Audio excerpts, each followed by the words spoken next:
Welcome to the Jobnik.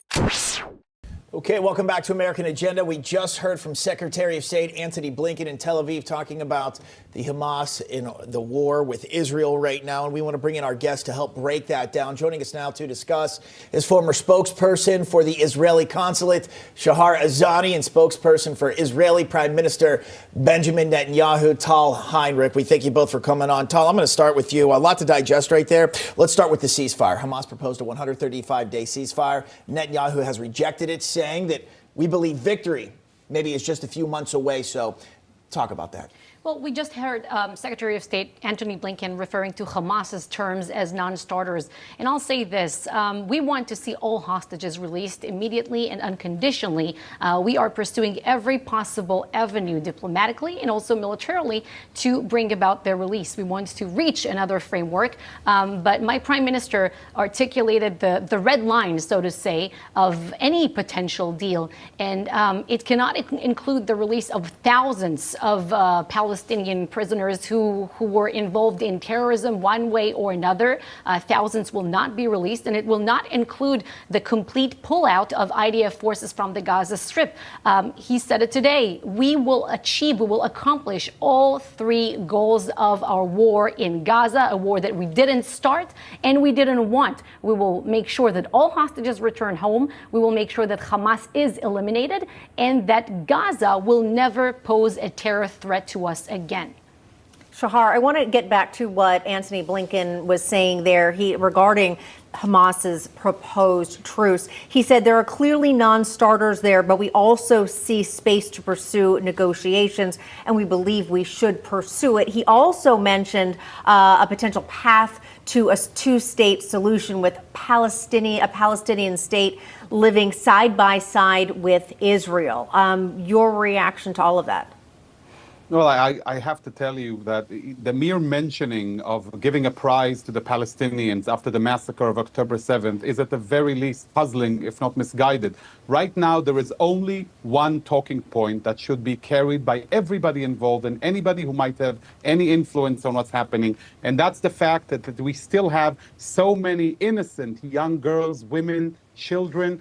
Kfir Bibas, young Kfir Bibas, who just marked his first birthday, is still held by these monstrosities of savages. I think that and that alone should stand in between anything that deals with these barbarian terrorist organizations. And until that they are released, we can not even begin to discuss what's going to be in the next phase. A Palestinian state based on what? The Palestinians had the Gaza Strip. They had the opportunity to build Singapore. They built a city of evil that brought about the most horrific act of anti-Semitic vile terror against innocent Israelis. Now Israelis are expected to just open their arms again and allow the Palestinians a second try, just in case the first one wasn't as successful? I highly doubt that.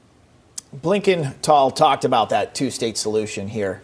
And do you see that, to Shahar's point, as a reward for what they did on October 7th? Just basically what he just said in a nutshell. What's your reaction to that? Israelis have always wanted peace, and NEWSMAX reported it. I think I was on NEWSMAX the day of when the Abraham Accords were signed. The Palestinians never wanted to join the circle of peace because they never wanted a state next to Israel, but rather a state instead of Israel. And the fact of the matter is that every time Israel made more concessions, gave more territorial withdrawals, more economic incentives, it was answered with more bloodshed, more missiles raining on our communities, buses exploding in our cities after the Oslo Accords. So if we want to talk about a real, durable, sustainable peace, and not just empty slogans, the right conditions have to be in place first. The Palestinian society must de-radicalize. Gaza must be demilitarized. And as the Prime Minister stated, the Palestinians should have all of the powers to govern themselves, but none of the powers that can threaten Israel. Because Israel without security, is it peace? Does it seem like peace to anyone? It's not peace. Yeah, Tal, I want to follow up there. I know, of course, you are a spokesperson for Prime Minister Netanyahu, and I know even during the break you were in touch with his office. Can you just give us a little bit of a sense of what he is dealing with? Because he has so many people who are calling for him to resign, so many people saying horrible things about him, but at the same time, he's involved in something that I can only imagine is a nearly impossible situation. Just take us inside a little bit. The Prime Minister is laser focused on accomplishing the 3 goals of this war that I just stated. And he had very positive, good meetings with Secretary Blinken today. Of course, he's seeing the bigger picture all the time, but we're not dealing with internal politics right now because the country is united. I've never seen anything like that in Israel. If it's in, we have a unity government in place, and also you see it all over the place where you go and you speak to people. Israel has never been in a state of this kind. All right, we're going to have to leave it there. Tal Heinrich and Shahar Azani, thank you so much. Such a lot to discuss on this topic. Sorry, we're out of time. Thanks for watching. Drop a comment below.